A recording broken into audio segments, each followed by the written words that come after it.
Darlings, it's Mummy, Sybil Brunchen, and I'm in my driveway garden here uh, on the main line just outside of Philadelphia. Hi there, it's Thursday. I'm trying to adjust my phone.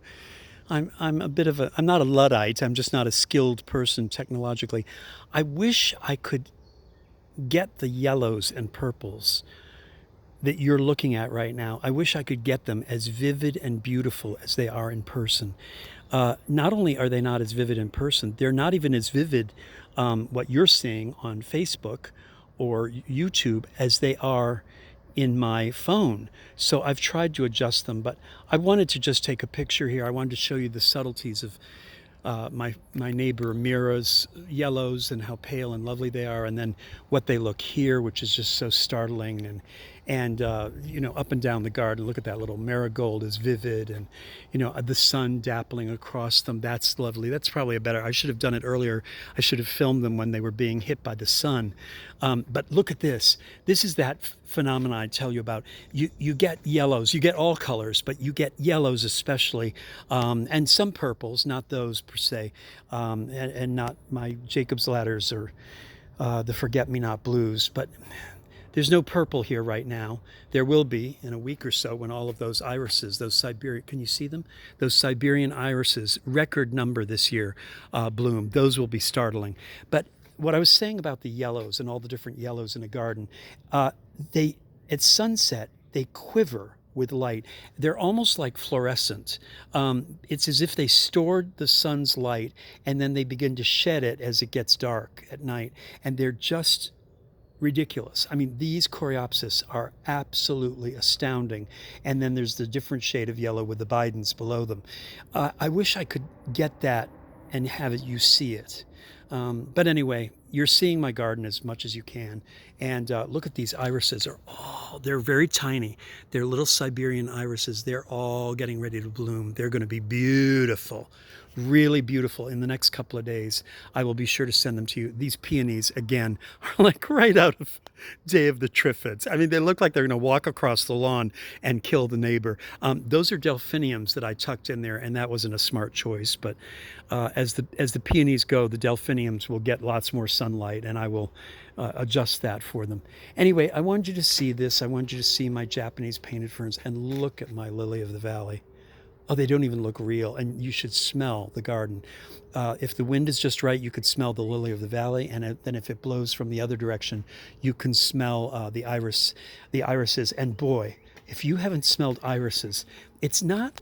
Hold on, I'm stumbling on the steps here. It's not that irises smell so strong or so extraordinary. It's that it's a smell that's very subtle, and then you smell it and you go, oh, what is that? And if you have a if you have a vase full of irises on your dining room table, you say, oh my God, irises actually smell. Not overpowering like lily of the valley or some really great hybrid tea roses, but definitely there's a smell that is lovely. It's very subtle, but there's a freshness to it. So anyway, I'm going to show you some more things. My neighbors over there just put out their tubs of jasmine. They have 2 tubs full of jasmine, and they put their jasmine out in the spring when it's warm enough, and their jasmine is absolutely breathtaking. And every year they take it back in the fall, and it's living inside their house, and they have the most extraordinary talent for keeping jasmine year-round.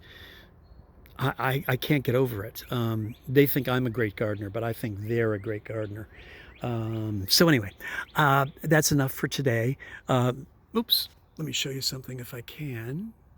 Yep, tucked under the tree there there's a pink Columbine, and then those little purple ones right there are complex. They're the double blossom columbines. They actually don't look like columbines at all, except that they're leaves. You look at the leaf and you say, oh my God, that's a columbine.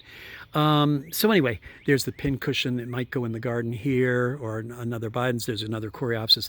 I might be planting them over on the other side of this driveway strip. I'm not sure. Little ageratums. I had such success with them last year. I love They're electrifying blue-purple. I love that. Anyway, so I'm going to figure out what to do tomorrow, and that'll be it. So more irises to cut and put in the house. And there's my wonderful hydrangea beside the hyacinth. Hi, hydrangea. Hydrangea. Thank you, Troy Garza, for helping me with hydrangea. Anyway, that would be that would be a great drag name, Drangia. Yeah. The N is silent. Make it drag you. Anyway, Mummy's getting silly. I'm going to go inside and make myself some iced tea. So I will talk to you all later. Remember to be in the world and of the world. Figure that out too. In the world and of the world. Two separate things. To be present, to be mindful, and to be grateful. Because everything you see